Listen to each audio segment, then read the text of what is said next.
अशरा मुकम्मल हो चुका है रमज़ान मुबारक का।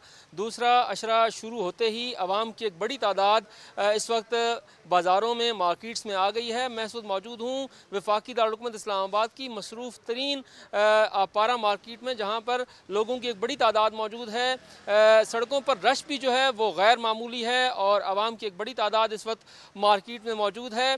तकरीबन 70% लोग जो हैं उन्होंने मास्क भी नहीं पहने हुए और कोई एहतियाती तदाबीर भी उन्होंने इख्तियार नहीं की हुई और ना ही समाजी फासला रख कर वो कोई शॉपिंग कर रहे हैं। और उसके साथ साथ जो एक अहम नुक्ता है वो ये है कि जो कारोबार अभी तक ओपन नहीं किए गए, खुसूसन SOPs के मुताबिक जिन कारोबार को अभी ओपन नहीं होना या फिर वो स्मार्ट लॉकडाउन के अगले ऐलान तक मुअत्तल रहेंगे, वो कारोबार भी अब शुरू हो चुके हैं। खुसूसन रमज़ान मुबारक में और ईद के करीब जूतों की ख़रीदारी एक बड़ा काम होता है। उसके साथ कपड़े का जो कारोबार है वो भी ज़ोर पकड़ता है और उसके साथ साथ जो कॉस्मेटिक्स का कारोबार है वो भी ज़ोर पकड़ता है।